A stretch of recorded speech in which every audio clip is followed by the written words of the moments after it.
Bonjour les amis, aujourd'hui je me lance dans le guide des égarés de Maïmonide. C'est un livre très conséquent, je vais vous montrer, il fait plusieurs centaines de pages et je prends la toute première version française qui a existé au 19e siècle de Salomon Munk. Euh, et c'était un orientaliste du 19e siècle et c'est la meilleure traduction, on n'a jamais fait mieux. Donc, quand on prend le risque de lire des livres qui sont traduits de l'arabe, il faut savoir que les traductions sont très difficiles à suivre. C'est un casse-tête chinois. Je l'avais vu pour Le Kuzari de Judas Lévy, que je conseille à tout le monde de ne pas prendre en édition Verdier. C'est une très mauvaise édition. Bref, Le Guide des Égarés, c'est un livre qui a été un pavé dans la mare à l'époque, qui a divisé la communauté juive de l'époque et d'après la mort de Rambam. Aujourd'hui, c'est un livre qui est, comment dire, accepté par tous, euh, que ce soit volontaire ou non. Le génie de Rambam n'a plus le droit d'être critiqué. Parce que ce livre en particulier a créé beaucoup de remous chez les juifs religieux. Parce que pourquoi? Le guide des égarés. Qui sont les égarés dans ce livre? C'est pas les athées, les anti-religieux, les non-religieux, les écartés de la Torah, non. Les égarés, eh ben, c'est les religieux eux-mêmes. C'est les religieux qui veulent sauter des étapes, qui veulent aller plus vite que la musique, qui veulent comprendre les mystères et les secrets de la Torah sans faire le long travail préparatoire qui s'impose quand on étudie un ésotérisme aussi profond que la Torah. Donc c'est à eux que ce livre est destiné. Et ça, c'est quelque chose d'absolument, euh, comment dire, révolutionnaire dans cette époque, parce que le, les- toute la période de Maïmonide, et surtout après la mort de Maïmonide, le monde était traversé de superstitions. On sait qu'au XIIIe siècle ont été inventées l'astrologie et l'alchimie. C'était une sorte de science, pseudo-science qui permettait de convertir le plomb en or, qui était en fait une arnaque. Et même chose pour l'astrologie, même chose pour le Zohar, hein, et la Kabbalah, qui sont arrivés au XIIIe siècle, même si beaucoup de gens cherchent à relier ça au temps des Romains ou même avant parfois. Euh, donc Maïmonide était contre ces superstitions, mais il n'était pas 100% rationnel lui-même, puisqu'il était un grand savant de la Torah. Et donc, il explique dans ce livre, euh, de manière philosophique, pourquoi ça ne marche pas. Alors, on rentre directement dans le livre. Donc, il commence par dire qu'on ne peut pas observer Dieu. On peut l'observer uniquement par ses œuvres. Et il y a une clé dans la Torah qui dit que l'homme a été créé à l'image de Dieu. Donc, on veut comprendre Dieu, il faut regarder qu'est-ce que c'est la spécificité de l'homme. Alors, il dit tout de suite le vulgaire. Le vulgaire, dans le sens de Maïmonide, c'est celui qui ne peut pas comprendre l'abstraction, l'idée d'abstraction. Donc le vulgaire, il va prendre l'image au sens primitif. Et il va dessiner un dieu qui va être bien sûr plus grand, plus beau, tout ça, mais qui aura la forme d'un homme. Mais sache que tous les mots utilisés pour Dieu ont un sens élevé. Et il donne plusieurs preuves.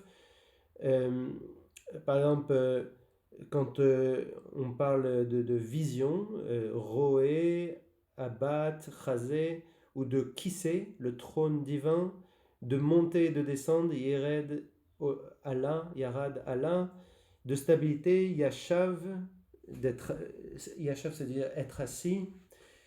Chaque fois, ces mots-là ont un sens primitif et un sens élevé. Donc, si jamais on parle de assis, Yoshev par exemple, en fait, ce qu'on veut dire, c'est la stabilité. Le roi est assis sur son trône. Il n'est pas vraiment assis sur son trône au moment où je dis ça. Il est très stable. Son royaume est très stable. Il est vraiment le roi. Omed et Koum, se lever, c'est deux mots qui veulent dire se lever, mais Omed, ça veut dire être debout, et Koum, ça veut dire se rebeller, souvent. C'est souvent utilisé comme ça. Quand Korach s'est levé contre Moïse, il s'était pas vraiment levé, il n'était pas assis et il s'est levé. Non, il faut comprendre, il s'est rebellé. Cette capacité d'abstraction que l'homme a, et pas l'animal, c'est ça le côté divin.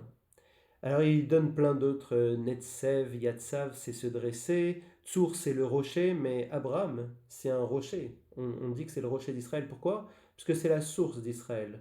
Le rocher ou la source, c'est en général le mot Tsour, qui veut dire rocher.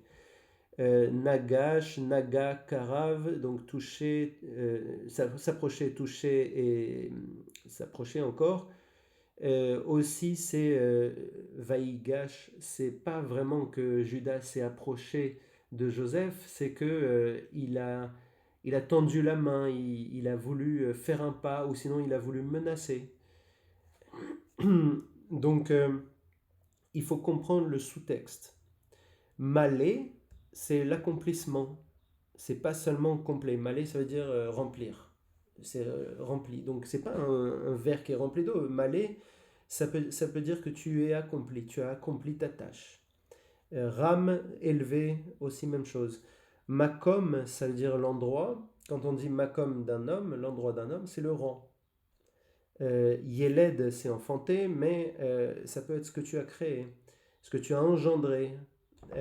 Ish, Isha, homme et femme, ça peut être utilisé dans la Torah en sens de concept, récepteur et donneur. Voilà, il y a tous ces exemples, il donne une liste très grande d'exemples, et donc il revient au, à la Tselem, à l'image de Dieu. Il ne faut pas comprendre l'image de Dieu comme la forme du corps. La forme du corps, c'est même pas ça la spécificité de l'homme. La spécificité de l'homme, c'est cette capacité d'abstraction, cette capacité d'élévation du sens primitif des mots vers un sens plus élevé. Et c'est en ça qu'il faut comprendre le mot image. Parce que Dieu, il élève tout ce qui est primitif, il va que dans un sens, il va vers l'élévation. Et nous, on a cette capacité aussi d'élever le sens primitif. Ça ne veut pas dire qu'on le fait tout le temps, comme Dieu. Dieu, il est parfait. Nous, on ne le fait pas tout le temps. Il y a parmi nous des gens vulgaires, comme il dit Rambam, c'est ces gens qui n'ont pas la capacité d'abstraction, qui n'ont pas la capacité de comprendre une parabole ou qui sont incapables d'élever les choses primitives, le sens primitif des mots et les choses primitives en général parce qu'ils ont des mœurs primitives parfois. Ensuite, donc on a compris ça et en disant ça, il fait remarquer que Adama c'est la terre, Adam c'est l'homme. Donc l'homme il sort de la terre. La terre, c'est ce qui est primitif, c'est ce qui représente le matériel, le primitif, et Adam, c'est l'élévation. Donc, quand on dit que Adam, il vient de la poussière de la terre, Adama, moi j'ai une autre version de ça. J'ai remarqué que comme c'est la même racine, on pourrait croire qu'avant il y avait des hommes préhistoriques. C'est ce que les historiens ont trouvé, des hommes préhistoriques qui étaient comme des animaux. Ils dessinaient dans les caves, mais ils n'allaient pas très loin. Eh ben, il a pris parmi ces gens-là et ils en ont fait un homme qui, tout d'un coup, a eu cette capacité d'abstraction, une capacité d'élévation. Donc, effectivement, Adama, lui, bon, Rambam, il n'est pas du tout dans le même délire que moi, c'est normal. Lui, il voit que l'Adam, il sort de l'Adama et ça prouve son concept que il y a le sens primitif qui est représenté par la matérialité, par la terre, et qui a la capacité d'élévation qui devient Adam. Adam, c'est plus élevé que Adama, comme Dieu est plus élevé que le reste de la création. Et souvent, par exemple, Bnei Adam, c'est dans l'autre sens. Bnei Adam, c'est une descente de père vers fils. Donc, quand on veut parler des gens vulgaires, on dit Bnei Adam. Et c'est vrai que je me rappelle que dans Balak, Dieu il disait, moi je ne suis pas un Bnei Adam, je ne suis pas un fils d'homme, pour dire je ne suis pas un vulgaire. Donc, Voilà, il dit tout ce qui est saint, ça va toujours dans un sens, dans le sens de l'élévation. Maintenant qu'on a compris ce concept, on peut passer. Je veux juste faire quelques remarques. Il parle dans ce livre de Aristote, et il l'appelle le prince des philosophes. Il parle d'un autre philosophe qui a été oublié, mais qui était très populaire à l'époque, comme on dit, de l'âge d'or de l'islam, où l'islam et les juifs s'entendaient bien, et peut-être aussi les chrétiens, à l'époque de Rambam. Alexandre d'Aphrodise. C'est un philosophe dont on a perdu pas mal, auquel on ne s'intéresse pas, mais qui était très apprécié par les gens de l'époque. Et lui, il décrit les biais qui empêchent d'apprendre. Euh, je ne vais pas rentrer dans ça tout de suite, parce que je vais en parler un peu plus tard, mais il faut remarquer que Maïmonide ne cherche pas que la source de la vérité dans la Torah, il cherche aussi en dehors de la Torah. Et c'est sa spécificité. Rambam, il dit toujours, il faut chercher la vérité d'où qu'elle vienne. Et ça aussi, les égarés, c'est-à-dire les religieux fanatiques qui ne veulent pas entendre parler de philosophie ou de science, forcément, ça leur a déplu et ils ont parfois banni ce livre-là précisément. Et Rambam parfois entièrement. Euh, pour la petite histoire, Salomon de Montpellier, il y avait un rabbin qui voulait complètement interdire Rambam. Il a provoqué un synode en Espagne, c'était après la mort de Rambam au XIIIe siècle, qui a statué qu'il était interdit pour un juif d'étudier la philosophie et les mathématiques et les sciences avant 30 ans ou quelque chose comme ça. Heureusement, ça n'a pas tenu, c'était un synode complètement idiot qui a euh, disons, tué le judaïsme d'Espagne. Après le XIIIe siècle, le judaïsme d'Espagne n'a jamais rayonné autant qu'avant le XIIIe siècle. Il y a une exception, mais c'était pas non plus une très grande exception à Barbanel. Mais euh, tout ça pour vous dire que cette histoire qui s'est passée après Maïmonide, le fait d'avoir interdit Maïmonide, ça a décliné l'intelligence des Juifs durablement après, dans le XIIIe, XIVe siècle. Les Juifs sont devenus extrêmement superstitieux et fanatiques de Kabbalah et de Zohar et de bêtises comme ça qui étaient des inventions du XIIIe siècle. Donc, on va parler maintenant de la limite de l'intelligence humaine. Donc, dans le chapitre 32 du Guide des égarés, Rambam il parle des limites de l'intelligence humaine et il explique qu'il faut comprendre qu'on a des limites, que si jamais on cherche à forcer son regard, à regarder beaucoup plus loin ou beaucoup plus précisément qu'il ne peut le voir, et bien si on force son regard assez, et bien après, non seulement on va rater, on va pas réussir à voir, mais en plus on n'arrivera même plus à voir les choses qu'on voyait avant. Ce qu'on était capable de voir à 20 mètres, on n'arrive plus à le voir. Donc, pourquoi il dit ça? Il faut le comprendre maintenant de manière élevée. Ça veut dire que si jamais on cherche à rentrer dans la métaphysique et dans les mystères de la Torah alors qu'on n'est même pas encore prêt, et bien tout d'un coup on va devenir débile, fou euh, ou irreligieux et on va être incapable de voir même ce qui est évident. Donc la Mishnah Hagiga de 1, il s'appuie sur la Mishnah Hagiga de 1 qui dit n'aurait pas dû venir au monde celui qui examine ce qui est au-dessus ou au-dessous, entre guillemets, de l'univers, ce qui fut avant, entre guillemets, le monde et ce qui sera après, etc. Donc, il ne faut pas chercher à s'approcher trop proche des secrets divins, des mystères. Il y a aussi dans la Torah, il ne l'a pas nommé, il ne l'a pas montré, mais dans la Torah, il y a marqué quelque chose que Dieu dit à Moïse. Il dit empêche les Juifs de sortir de leur rang quand je leur parle, de peur qu'ils meurent. Quelque chose comme ça. Puis il y a aussi l'histoire du Pardès, des 4 sages qui sont allés dans le Pardès, un qui est devenu fou, un qui est devenu muet, l'autre qui est devenu anti-juif, Acher, et celui qui est entré en paix et qui est sorti en paix, qui est Rabbi Akiva. Et il faut remarquer d'ailleurs dedans que il y en a qui disent que Akiva il est rentré en paix, il est sorti en paix. Il y en a qui disent qu'il est que sorti en paix. Ils disent pas qu'il est entré en paix. C'est quelque chose. C'est une des. On peut en parler des heures, mais c'est pas le sujet. Donc ensuite, il dit.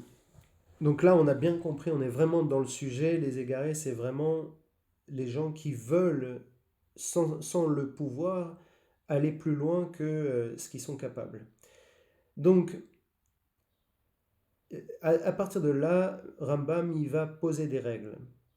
Il va poser des règles. Il va dire, c'est interdit de commencer par l'apprentissage de la science métaphysique.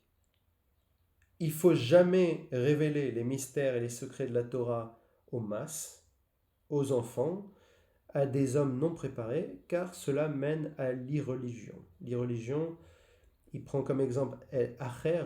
Acher, c'était ce rabbin qui était le plus grand rabbin, le plus grand savant de son temps, même au-dessus de Akiva. Il était vraiment vu comme le meilleur élève de son maître. Et il a voulu aller plus loin apparemment que ce qu'il était capable de voir. Il est devenu subitement anti-juif. Et il était historiquement un ami des Romains qui était là, un ami de Hadrien, c'est-à-dire le pire des Romains pour les Juifs, celui qui voulait non seulement tuer les Juifs, mais aussi leur religion. Il voulait tuer le judaïsme, Hadrien. Donc il était conseillé par Acher pour savoir comment tuer le judaïsme. Donc Acher, il a dit à Adrien qu'il faut les empêcher de faire Shabbat, qu'il faut les empêcher d'étudier la Torah, de faire la smichut. Smichut, c'est une sorte de cérémonie où des grands rabbins, des grands sages donnaient la smichut à d'autres, à leurs élèves qui, eux, deviendront les grands rabbins. Donc c'est la passation disons, de sagesse. Donc c'était quelqu'un de très pénible pour les juifs. C'est une histoire très compliquée à comprendre. Il y a plein de petites histoires autour de ça. Il y a d'un côté des histoires comme quoi il n'a pas compris que un enfant qui faisait une mitzvah sous l'ordre de son père, il en meurt, il tombe d'un arbre. Je ne vais pas aller dans le détail, mais grosso modo, quand on respecte son père, qu'on fait une bonne action qui est censée prolonger la vie et que l'enfant meurt, c'est qu'il y a quelque chose qui n'est pas logique. Et c'est vrai. Et après, il y a des explications comme quoi il avait mal interprété ce qu'il avait vu, qui revient à l'idée de Maïmonide.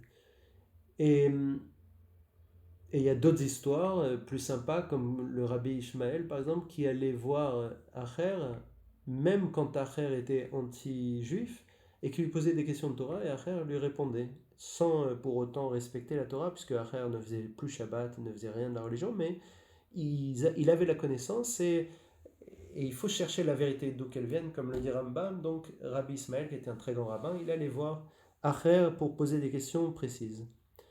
Et Acher répondait. C'est-à-dire qu'il n'était pas devenu complètement anti-judaïsme.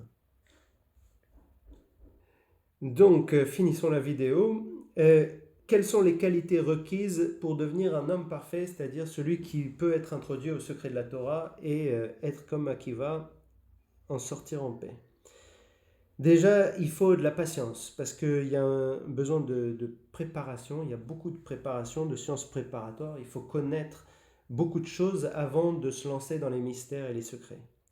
Ensuite, il faut du calme, parce que si on a un comportement colérique, si on n'arrive pas à maîtriser ses instincts, on n'arrive pas à maîtriser son biais.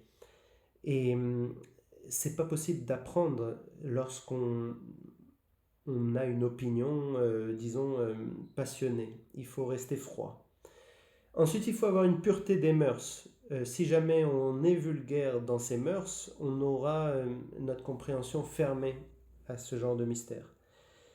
Ensuite, il faut avoir la capacité d'apprendre, il faut pas seulement vouloir, il faut aussi le pouvoir. Et le dernier, c'est il faut savoir nager, il faut comprendre la signification élevée du mot et non pas juste savoir nager, mais il y a cette loi dans la Torah qu'un père doit apprendre à nager à son fils. Et de là, on en déduit que effectivement, un père doit apprendre à nager dans une piscine, mais comme c'est dans la Torah, il faut aussi lui apprendre à nager dans la vie. C'est-à-dire qu'il faut qu'il sache se débrouiller, il faut qu'il sache, vivre dans la société telle qu'elle est, et, euh, et on dit que voilà, celui qui sait nager, il va pouvoir trouver des perles, celui qui ne sait pas, il va se noyer. Donc voilà les qualités requises. Maintenant, que faire de celui qui n'a pas ces qualités? Ce que Rambam appelle le vulgaire.